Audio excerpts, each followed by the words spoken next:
In this video, we will talk about two Python programs. The first one is to find the nth Fibonacci number in the Fibonacci series, and the second is to check whether a given number is a Fibonacci number. Before starting the video, please subscribe to our channel and press the bell notification icon to never miss out on our videos. Now let's start with our first question, which says find the nth Fibonacci number in a Fibonacci series. So let's define the Fibonacci series. So Fibonacci series or def Fibonacci n. So we have defined a function named Fibonacci which says a is equal to 0 and b is equal to 1. So this is the way we define a Fibonacci series.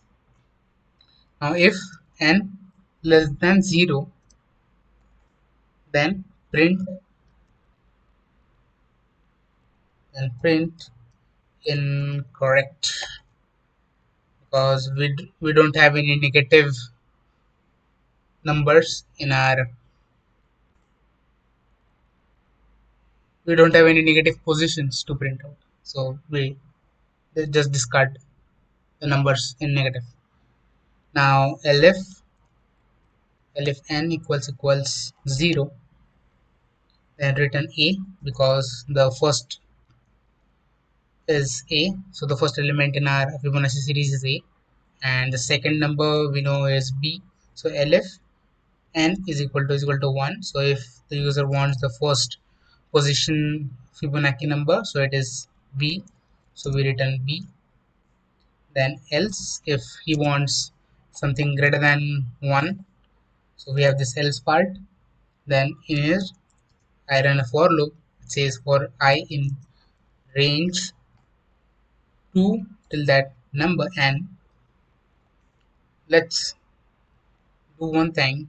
Let's define a variable c which adds up a plus b, and we just swap the values. A is equal to b and b is equal to c, and then at last, at when the all the function or the all the for loop runs till the n, then let's return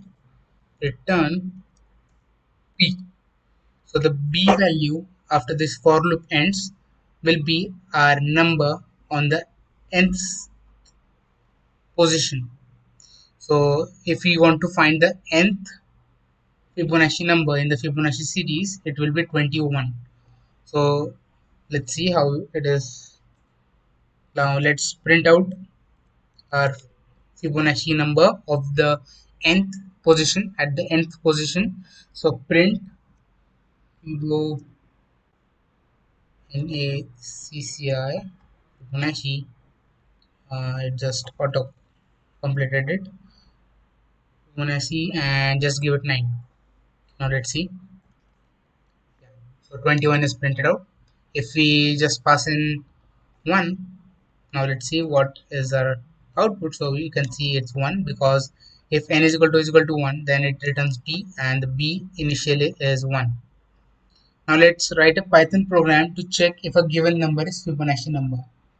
So now first of all we need to import math. For this we need to import math library.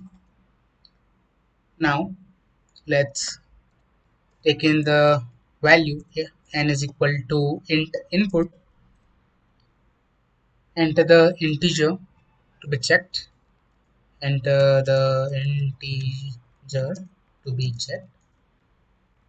Yes, now we have this integer which has to be checked if it is a Fibonacci number or not. Now let's define two functions, but first of all let's define check Fibo function. So check Fibo, then we have argument m in it, then let's return check perfect square. Check perfect square. Now this function we will define soon, but here let's write the condition for which it has to be given an argument. So we have this condition which says if 5 into m plus 4 or check perfect square for uh, check perfect square for this conditions which says 5 into m plus 4 or minus 4, and give this value to check perfect square, and if this check perfect square returns true, then if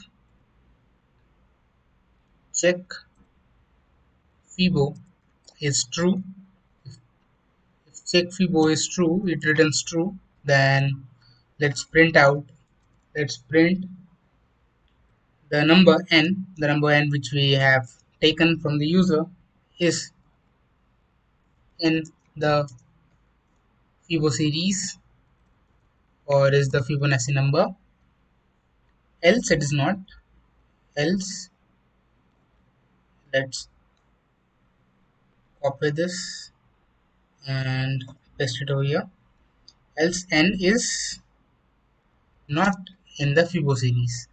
Now let's define the function check perfect square, check perfect square, and passing the argument m1 into it,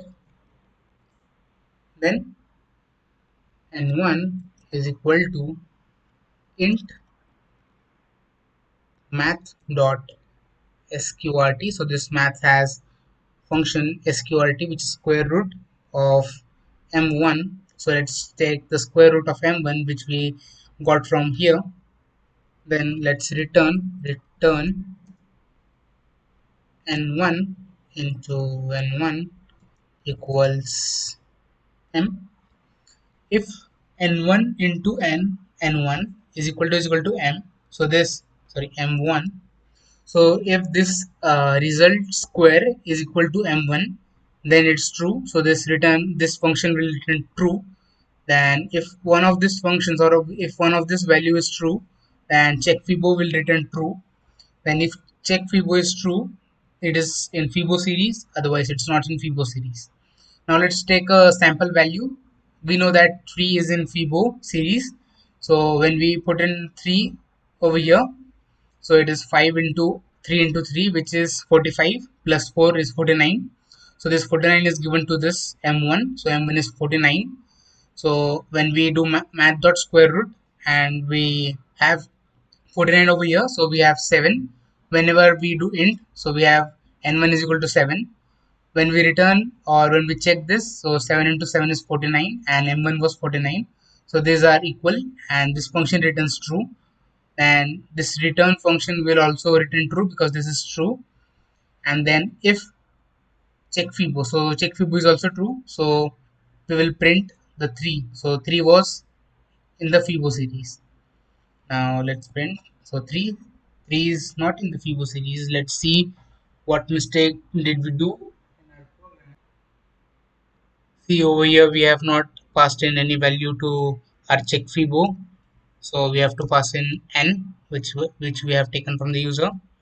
Now if we put in 3, so 3 is in the fibo series. Now if we put 5, it is in the fibo series. If we put in 10, which is not in the fibo series, so it returns 10 is not in the fibo series. So that's it from this video. If you understood this two programs, please like the video, and if you have any questions, put it down in the comment section and I'll get back to your doubts. Thank you.